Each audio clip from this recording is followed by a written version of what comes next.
That morning the bakery smelled like fresh bread and silence. Not the silence of the room, but Daniel's silence. Daniel stood behind the counter, hands clean, apron tied, eyes fixed on the oven as if waiting for bread was the only important thing in the world.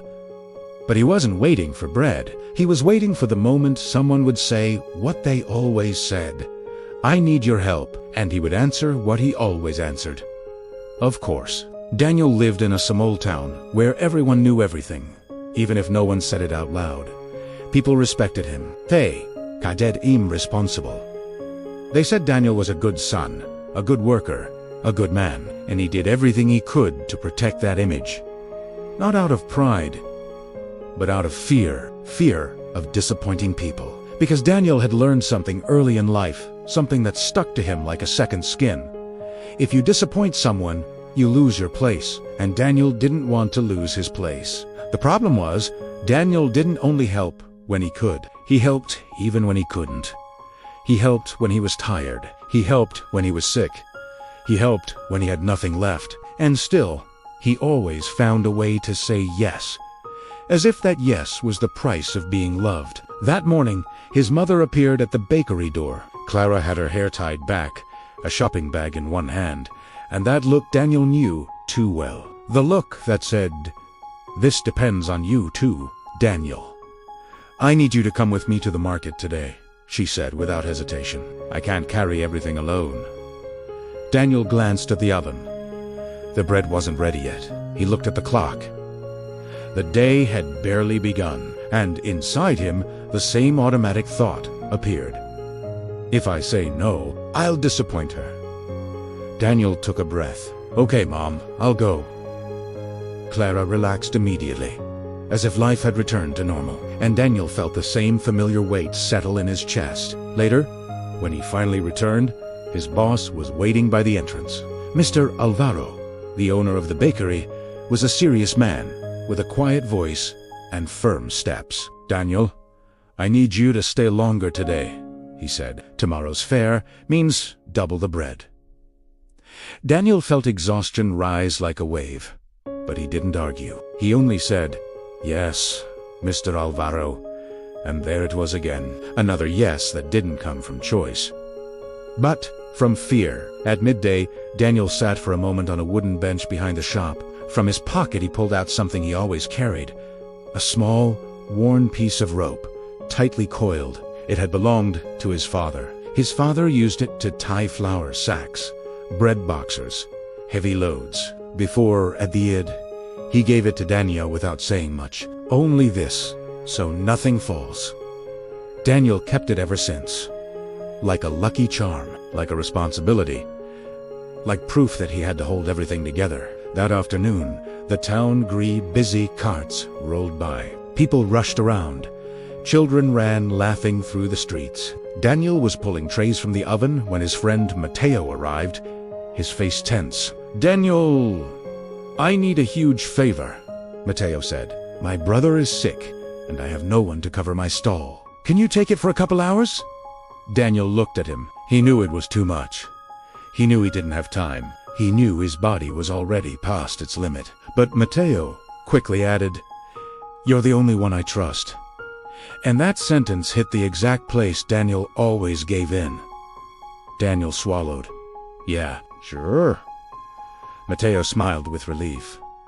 He walked away, grateful, and Daniel stood there, his heart tight, like he'd signed something without reading it. That night, Daniel returned home late. The street was dark and quiet. Windows were closed. Lights were off. When he entered, he found his mother sitting at the table with a candle burning. "You look tired," she said.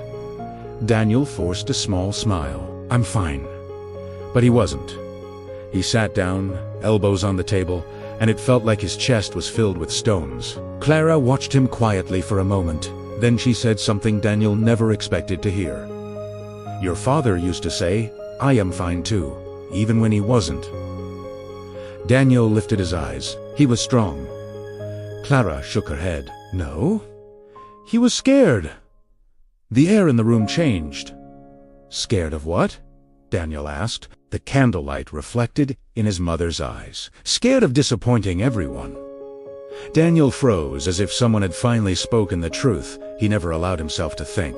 Clara sighed and looked at the rope Daniel had unconsciously pulled from his pocket. "That rope," she said, gently. "He gave it to help you." Then she paused, "Not to tie you down." Daniel frowned. "I don't understand." Clara spoke slowly, without drama. "Daniel, have you noticed you're always holding things that no one actually asked you to carry?" Daniel opened his mouth, but couldn't answer, because it was true. No one had forced him. He had simply learned to carry everything. Because he was afraid. Clara leaned forward. "Listen, my son. There's a difference between being responsible and living in fear." Daniel looked down. "If I say no, they'll think I'm not a good person anymore." Clara's voice stayed soft. "And if you keep saying yes, you'll disappear." That was the turning point. It wasn't loud. It wasn't dramatic. It was just truth. And Daniel felt it like a slow, deep inside his chest. The next morning, Daniel returned to the bakery even earlier. The smell of bread was there, like always, but something inside him had shifted. Matteo appeared at the door again, smiling like nothing had happened. "Daniel, today, I need you again. Just for a while."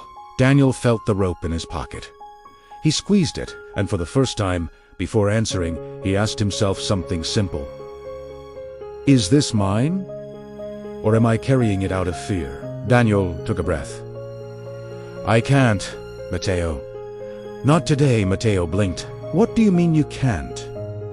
"You always can." Daniel held his gaze. "Not today."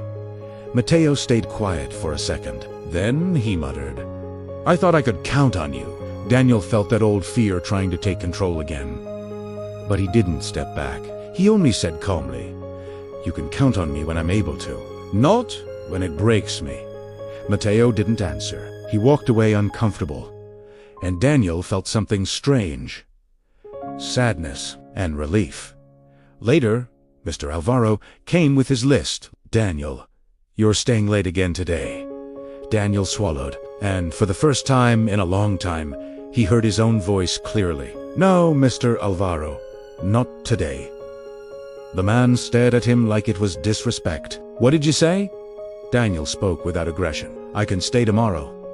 I can help for the fair. But today I need to leave on time." Mr. Alvaro pressed his lips together. He didn't smile, but he didn't yell either. He only said, "Fine. Then organize your work." And he walked away. When Anil stepped outside, the sun was still high. For the first time in months, he walked home while it was still light. He moved slowly, and he felt something he barely recognized. Space inside his chest, as if his body could finally breathe. That night at the table, Clara looked at him with a different calm.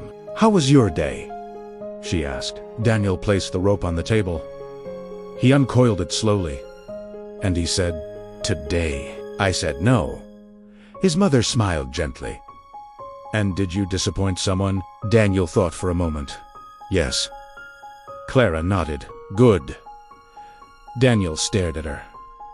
"Good." She placed her hand over the rope. "Because if your life depends on never disappointing anyone, then it was never yours." Daniel felt his chest tighten again. But this time, it wasn't weight. It was understanding. And that was the truth, hidden inside a simple story. The fear of disappointing people makes you carry everything. Until one day you realize you've left yourself for last. Leading your own life doesn't look like shouting. It doesn't look like fighting. Sometimes it's the quiet courage to choose what matters most. Even if someone gets upset, even if someone doesn't understand. Because you can't always avoid disappointing others. But you shouldn't disappoint yourself. If this story stayed with you, subscribe to the channel and tell me in the comments, who have you been trying not to disappoint? And what is it costing you? Sometimes peace begins when you stop carrying what isn't yours.